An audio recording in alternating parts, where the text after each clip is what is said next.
Mga quiz, mga taste, welcome back sa aking channel. This is Chris Alan at ngayong araw papanoorin natin yung teaser trailer ng ABS-CBN para sa kanilang upcoming shows, movies for our offerings this year, 2025. So hindi ko na ito pahabaan pa.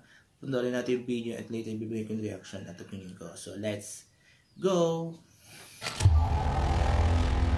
3, 2, confirm if it's clear to proceed. Go. In 2025, the best stories will shine. Promise. I'll see you soon. Mula sa ABS-CBN Studios. Subukan mo. Mas magniningning ang mga kwento sa ating primetime bida. Sunod-sunod silang nalalagas.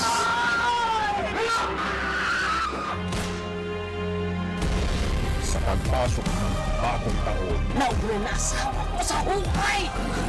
Pinubok ang kabuhay niya! ano kay Malik? Ito siya! Ano ba talaga nangyari sa kanya? Wala na siya. Namatay po siya. Pupurahin ko ang buong lahi ng mga Montenegro. Sino ang bagong magpapaalam? Hindi ako papayag na mangyayari sa kanya.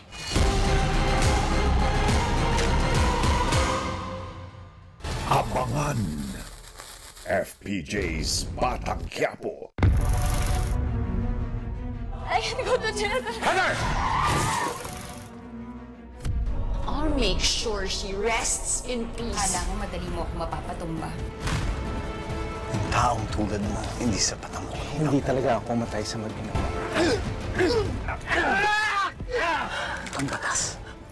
Jasmine, gusto mo tabi kayo? Mapapasakin ba talaga siya? Retrato ng isang masayang pamilya. Ikaw asan ang pamilya? Sa kabila ng kapangyarihan at pera mo, nasa akin ang buhay at kakayahan na gusto mo. Shut up! May anak kami ni Tyrone. Mahal ako ng lalaking kinakabahan ako. Throwback tayo sa 3 decades of partying! But look forward ka na at i-celebrate ang anniversary ng 30 years of Pinoy Global Concert Experience! It's the longest-running all-star Sunday afternoon party! Proudly Pinoy! ASA 30 in 2025. Abangan! Magliliwanag ang bagong taon sa pagdating ng mga bagong programa. This is the start of your job order, and we will be working incognito.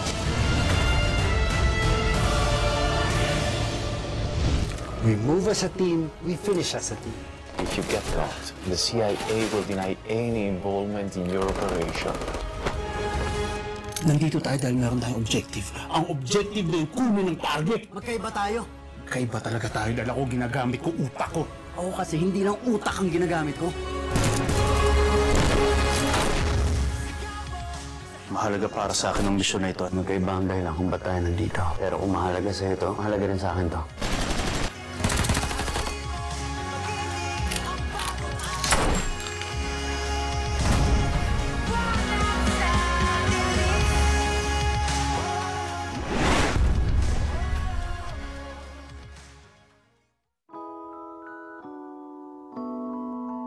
Happy anniversary, love. Happy anniversary, cheater. Sa talking stage niya. Poser yan! Poser!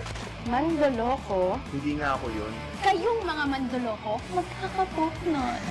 Red pala. Ginagamit pictures ko para mag-catfish. I really like this girl, okay? Pwede ba mag-pretend ka pa na ikaw ang kachat niya? Bilta mo ko sa kanya. Di ko kaya magsinungaling, bro. After that, I'll come clean. You really deserve an apology for what happened. And I'm hoping you'll give me another chance. So it's a yes? No! No? Yes. Oh, yes. Yes na no. So it's a yes? The phenomenal Gen Z Love Team is bringing back Kilig to your TV screens. Oh my God. Do you like her? Kailangan bang mabudol ka ulit? Masama po ba kung hayaan ko siyang i-earn yung trust ko? Pero seryoso ha, huwag mo ko lolokohin. Hindi ako kalaban. How to spot a red flag, coming soon. Sa 2025. magsisimula na ang pinakamahalagang laban ng isang binabaliwala sa lipunan. Hindi ko naman kayang tanggapin na nandito ako habang doon may mga namamatay para lang mabuhay ako na ligtas. Pinagbibidahan nila Gerald Anderson, Jesse Mendiola, JC De Vera, RK Bagatsing at sina Francine Diaz at Seth Federin. Nobody coming soon.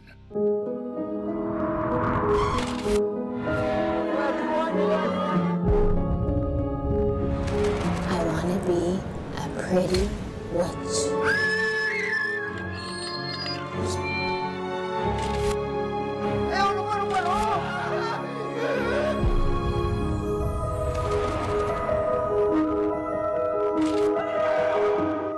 Destiny finds us.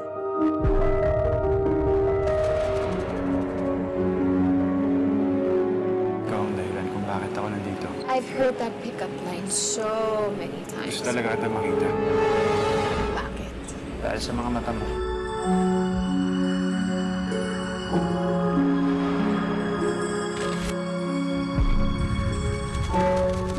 It's okay to not be okay.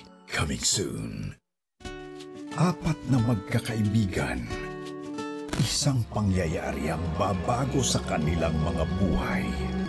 Pinagsama-sama. This generation's finest actresses.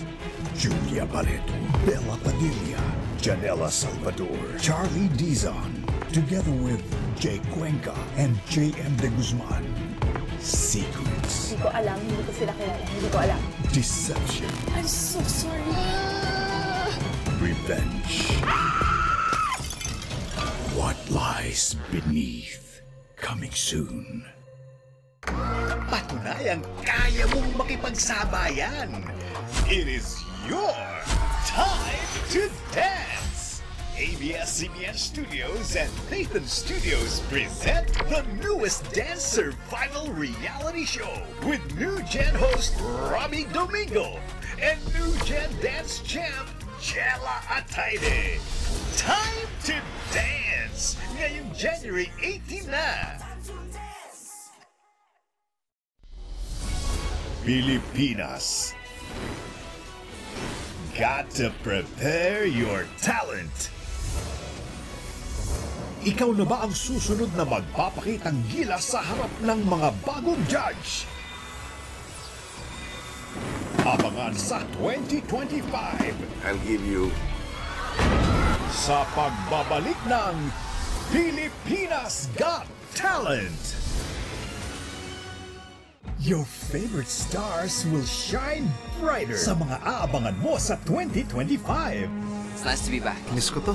Our forever love, Enrique Hill, is back sa isang bagong TV series. Darating ako. Exciting ang pagsasama nina Zanjo Marudo at Lovie Poe. Drama is going to be explosive sa tambalan nina Jericho Rosales at Janine Gutierrez. It just really feels so exciting. And fly high sa kilig dahil magbabalik teleserye na si James Reid. I miss this energy, so thank you so much. Kaabang-abang ang 2025 as your favorite stars shine even brighter. Muling kikislap ang magagandang kwento sa sinihan.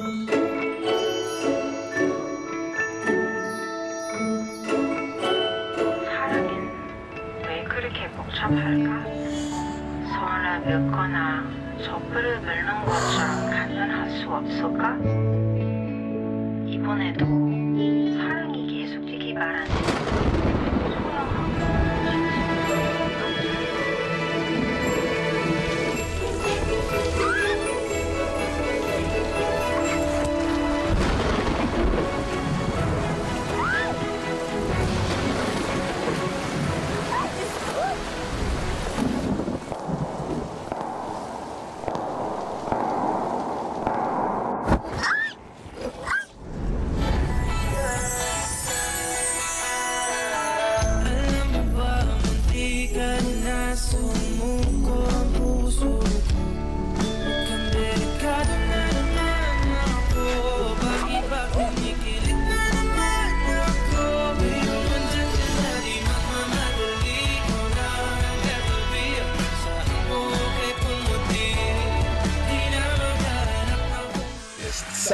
2025. Okay, tayo ko napanood natin yung teaser trailer ng mga upcoming shows at offerings ng ABS-CBN for 2025. And yan, so pinakita nila yung apat na shows na presently airing sa both TV5 saka GMA, na I can say sila yung source ng parang income ngayon ng ABS-CBN when it comes to entertainment, diba? Yung Batang Quiapo, ASAP, It's Showtime sa Lavender's Field.